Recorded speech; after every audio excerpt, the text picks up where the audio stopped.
Hey there, just a quick reminder, we have a mentorship program if you're looking for personalized coaching and mentorship to help guide you to the next level of your interior design business, whatever that might look like for you, whether it's processes and procedures or what services to offer to how to incorporate wellness, intention, or spirituality into your projects. Come join us over at designcoven.com/join. Or if you're just in search to connect with other like-minded interior designers, you can join our free community, also located at designcoven.com/join.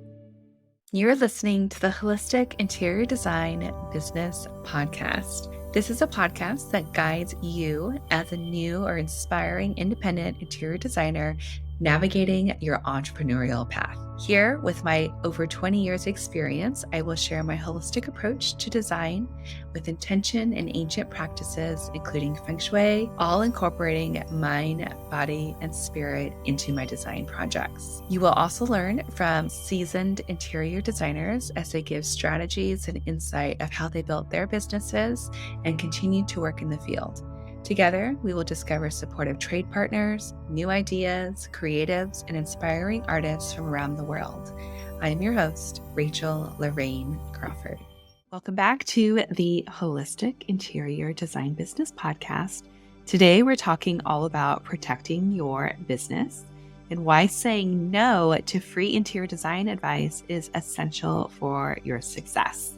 We are going to talk about your value, the negative impact of giving away free advice on your business, and tips on how to handle requests for free advice.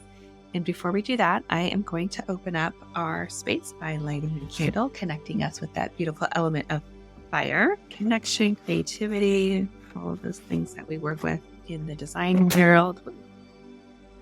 That is a good fire. We're going to light this candle. And I'm going to pull a card, and I'm pulling from the Animal Spirit deck from Kim Krans. This was the first deck that I started pulling cards for online on Instagram stories to start introducing my spiritual practice here. And so I'm going to pull us an animal card just to kind of see what animal is showing up for us today, what we need to know. This is the hyena, which is the card of sarcasm, and almost as a mask of hiding our truths behind humor and that kind of thing. So we've got the hyena. So this is really asking us what's behind the mask. What are we not willing to show the world or to show face on? So it's something to think about. I haven't pulled the hyena. I don't know in how long. It's probably been years. But looking at that shadow self, connection with the moon. There is a moon in this photo here, and the element is fire. So what is it that we're afraid to show the world that we're masking behind? Beautiful. All right. So I wanted to talk about what to do when somebody asks for interior design services for free, because I do get that a lot, and not as much as I probably did in the past, but I'm sure many of you that are new to the design world or that getting into the design world, you're starting to share with people, you're wanting to be seen as an interior designer, and people are coming to you for free advice. And sometimes, it makes sense to give that to maybe somebody that really values you and your work. But most of the time, it doesn't really lead us to great places. So one I wanted to talk about was the underestimating your value. By valuing your time and expertise, you'll be able to attract the right clients and build a successful, sustainable business. So your time is valuable, and by not giving out your time and expertise for free, you are going to attract clients that do value you. And as an interior designer, your time is probably one of your most valuable assets, because you have spent years developing your skills, your expertise, and it's really important to be seen in that space. I mean, you have put in, all those hours of school and just working with clients. And it seems like, you can get things done a lot faster, which you can, but that's because you put so much time and energy into it before. And you also don't want to undervalue yourself. It's super tempting to also undercharge for your services or to give away free consultations.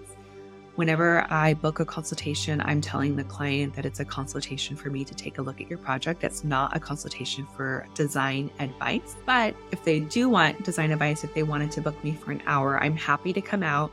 I charge this much to do a design consultation for an hour, and you can, ask me all the questions, get my advice on everything and anything in your space. And then you kind of have these clear boundaries of, okay, this one is for me to come out, look at the scope of the project, give you an estimate, and this consultation is a paid consultation, and you have access to me in that space. By giving away your free advice, you're undervaluing, again, your time and your expertise, and you're giving away your value.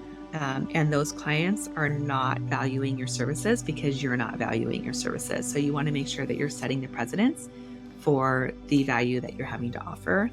By also giving away free advice, you're attracting non-serious clients.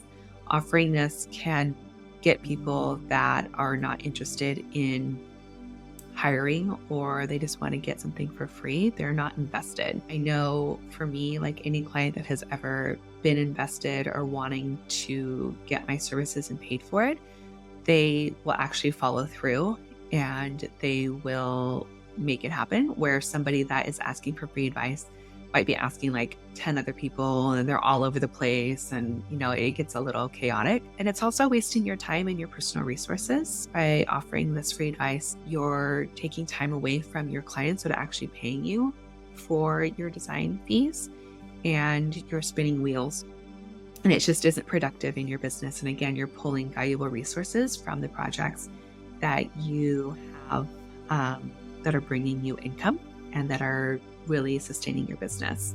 And the other thing that we don't think about are the legal implications. By providing free advice, you might be unintentionally creating a liability for yourself by offering advice to somebody. And then if somebody gets hurt or something happens, they might come back to you. So you want to make sure that you're limiting the liability that you have out there in the world.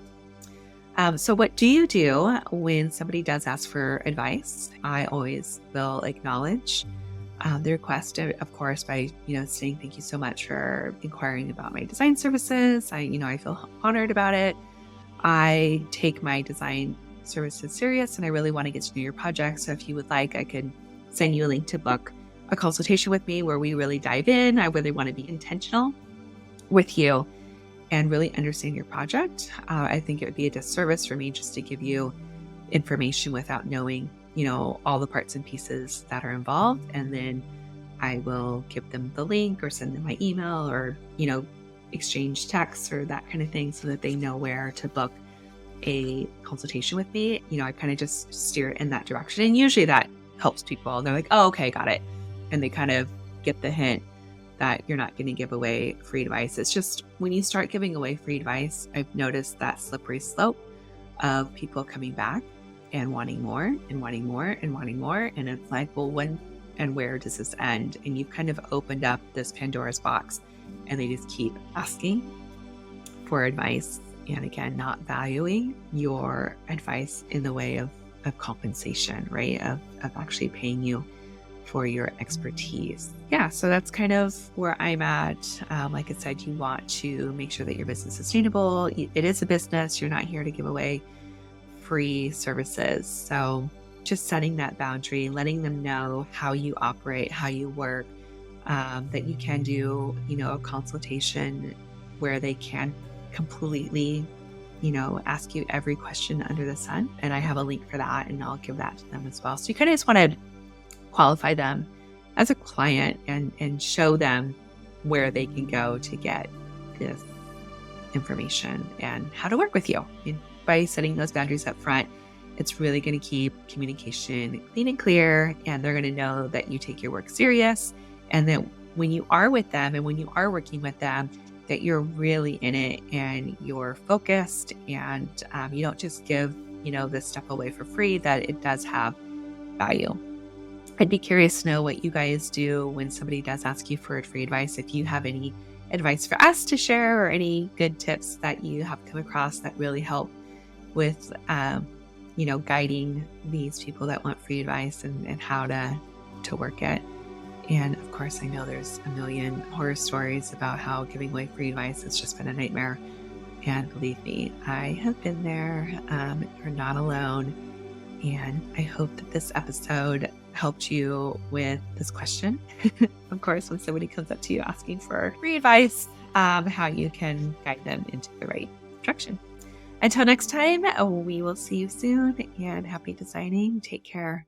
You've been listening to the Holistic Interior Design Business Podcast. If it's one that you have been enjoying, please share with anyone else that you think can benefit from this knowledge, and leave us a 5-star review that helps us get seen and found by other new and aspiring interior designers. And if you're looking for mentorship, I invite you to join our club here at the Design Coven. It's a bridge between school and real life interior design. We get in much deeper there. We have virtual and in-person events, so everyone is welcome. You don't need to have a design degree to be part of it, just an interest in holistic interior design. I also want to thank our editor, Marcy Ferry, Blake Ferris, for all of her special help with the podcast, our social media posts, newsletter,